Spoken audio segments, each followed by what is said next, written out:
In this special Halloween episode, we are going to take a look at some of the most spooky, eerie, and forgotten 80s playsets. So, stick around.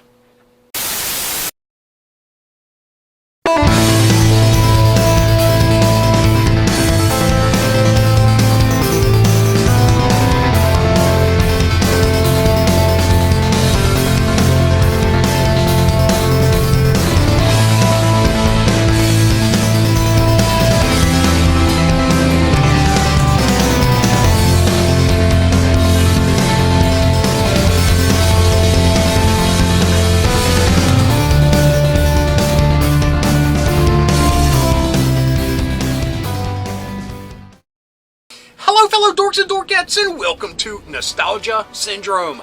My name is Rob, and in this special Halloween episode, we'll be taking a look at more forgotten 80s playsets, with a more Halloween-y theme of being spooky, eerie, creepy, and just downright forgotten, as per usual. Now, those are pretty strong words to use for some of these items, but you'll see where I'm coming from because they're based more on, monster toy lines or monster cartoon toy lines or things like that.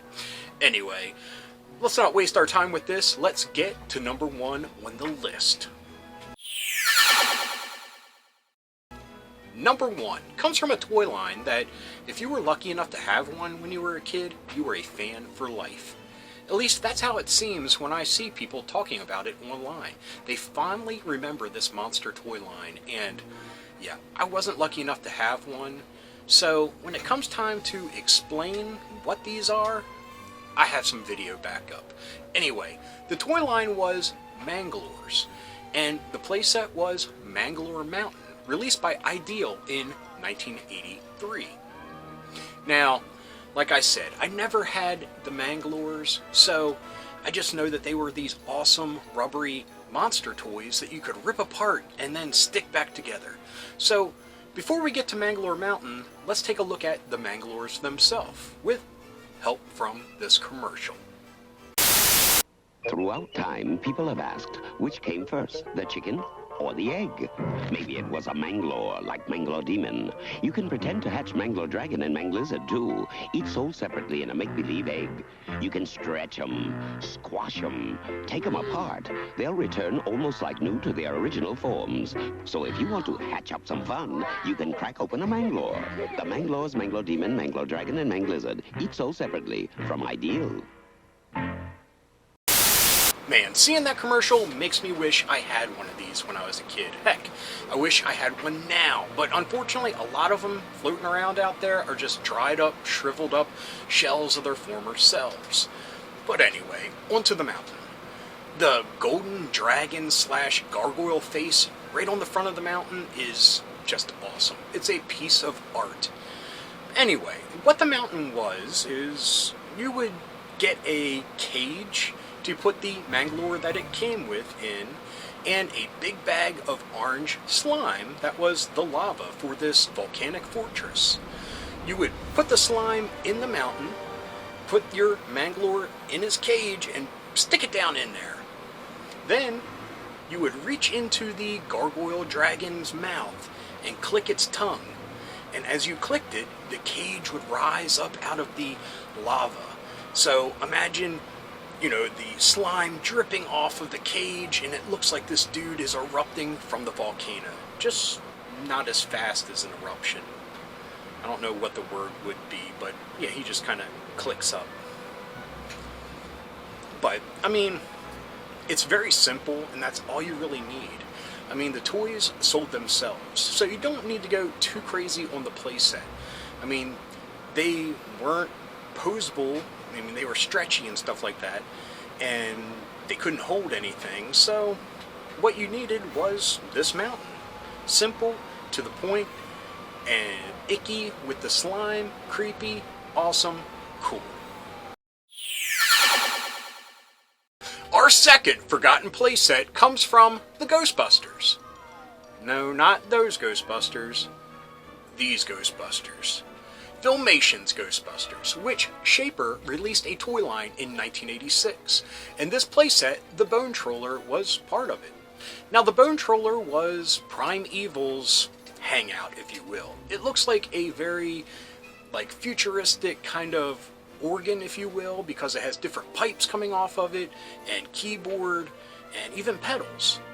Now, one of the features of this is that the part where the keys and stuff are lifts off away from the, pipes of the organ, and Primeval can fly around and escape and, just be menacing to the Ghostbusters.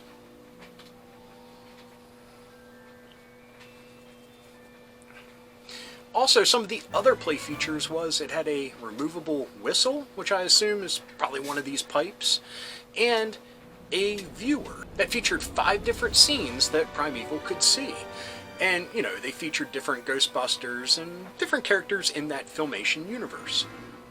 Now, I think this is a pretty cool playset or accessory, if you will. I mean, if you were a fan of the cartoon, you of course wanted, the main bad guy's lair, and I guess they didn't want to build a whole thing, so you get the essence of it in this, ghostly pipe organ thing.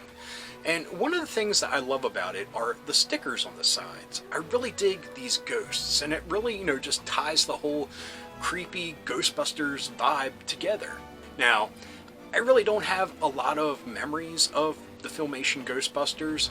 I do remember seeing the toys here and there, never saw this, but yeah, I think in my older age, I appreciate it a little bit more. Not enough to run out and watch the cartoon, but to kind of want this in Primeval. I mean, he's just a very cool looking villain. Nice design, robotic skull. You can't beat that. Anyway, that was Primeval's Bone Troller. Our third forgotten playset comes from a Spanish toy line called Airgame Comics. I think I'm pronouncing that right. If I'm not, I apologize. Anyway, Airgame Comics took heavy inspiration from other, more popular comic book characters and toys from around the world. But they broke the mold when they made this playset, the Diabolique Castle. This great double-sided playset comes with a awesome monstrous face on the front. I mean, everything from teeth over the door. I mean, it had skulls here and there. It has these weird stalagmite things, which I'm not going to call out what this one looks like. It had a, metal grate over the door. But then when you get on the inside, you have, your little computer room. You have a torture chamber. I mean, this thing has it all. Now, I believe the figures are 3 3/4 scale around that. So this would work perfectly as like an evil Cobra headquarters, or if you wanted to bust out your Star Wars figures and, this was Darth Vader's, castle on Mustafar, what have you. Yeah, I'm reaching, but that would be super awesome. I would have loved to play with that as a kid if I knew he had that castle, but you know what I mean. Unfortunately, I couldn't find a lot of information online about this awesome playset or the toy line that spawned it. All I can say is, just sight unseen, this thing is awesome. From the packaging to the toy itself. I mean, limitless play opportunities, with this playset. You have an awesome spooky outside, a super spooky inside with different things that your characters and toys can do. Yeah, I'm a fan of this. I have no idea just where you would go about getting something like this, but sign me up if one ever becomes available for a reasonable price. Our fourth Halloween-themed Forgotten 80s playset is the Vanishing Vault from Kenner's Beetlejuice toy line, released in 1989. Now, this is a very simplistic playset, but it features a locale straight from the movie, Beetlejuice's grave.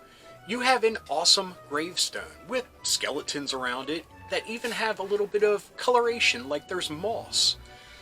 It has dirt on top of it that has different details like bugs and lizards and other creepy crawlies.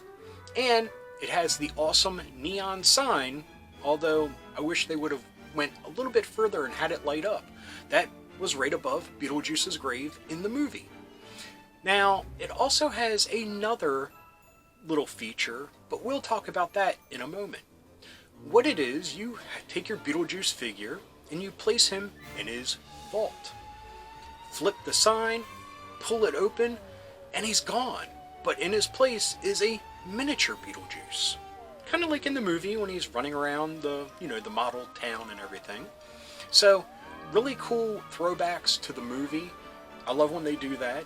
And it's just kind of neat with the detailing on the dirt, like I said, the skeletons around the gravestone, and the not neon sign. But I could keep talking about this, or we could watch the original commercial from 1989. Yahoo, it's me, Beetlejuice. Yo, Adam, check out my great new house, the Vanishing Vault. Scary. Each sold separately. Just lie down inside and say, Beetlejuice, Beetlejuice, Beetlejuice. Even small, I'm scary. Boo! Ah! Now, back to normal. Beetlejuice. Let me try it. Beetlejuice. Where'd he go? And that's why they call it the Vanishing Vault. Welcome back. So how was the vault? I lost my head over it. Ah! Beetlejuice Vanishing Vault comes with micro figure. Other figures sold separately.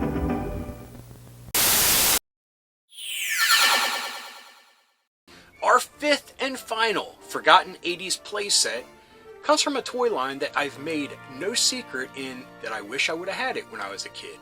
I even featured it in one of my previous episodes. And it is the Get Along Gang figures released by Tomy in 1984. Now this playset is the Haunted Badger Mansion. And they went all out on the scares for this surprisingly big and well-detailed playset. Now the first detail that I noticed when looking at this mansion was, up in the window, there's a ghost actually waving hello. I mean, that alone is telling you that you were in for something special with this playset. Now, it has a lot of bells and whistles, and I'm actually going to read what the packaging says so I don't miss any of the awesome and spooky offerings from the Haunted Badger Mansion. So, here we go. Now, on the front of the box, you have an awesome picture of the mansion, and it says, for the best gang in the world, miniature sold separately, you get trick stairs in a trapdoor dungeon. Goblin pops out of a piano. Skeleton drops out of the ceiling. Spin around ghost and secret panel fireplace, and a funhouse mirror. Now the back of the packaging offers a really comprehensive step-by-step floor plan of the mansion. So we're going to take a look at that next. And it says, one dark, moonless night, Montgomery, Good News Moose, went inside Badger Mansion all by himself, and a ghost chased him around and around the attic. A skeleton dropped out of the ceiling upstairs. Suddenly, the top step went flat and he fell down. He saw a strange reflection in the mirror. The fireplace turned around and he was in a room full of monsters. He fell through a trapdoor into the dungeon. There were creepy pictures on the wall and creepy things in the windows. He played the piano and a goblin popped out. Woo! What a night. I'll say, what a playset. I mean, I know this is for the little PVC miniatures, but this thing offers a lot of really neat, spooky, ghostly, awesome details, like the creepy pictures that Montgomery mentioned. There's like wallpaper peeling, creepy chandeliers, different, bat artwork here and there. I mean, Tomy went all out on this playset, and it's just for those little PVC figures. I mean, if it was for the little bit, bigger, posable ones, I could understand. But just for the little PVC figures, they pulled out all the stops, and they delivered a really cool Halloween-themed, spooky, creepy playset. And who would have thought the Get Along Gang would have a human skeleton just hanging around? Happy Halloween, everybody, and thank you so much for tuning in to this episode of Forgotten 80s Playsets. Now, I've mentioned it before. Playsets seem to be everywhere throughout the 80s, and they're something that you seldom see nowadays.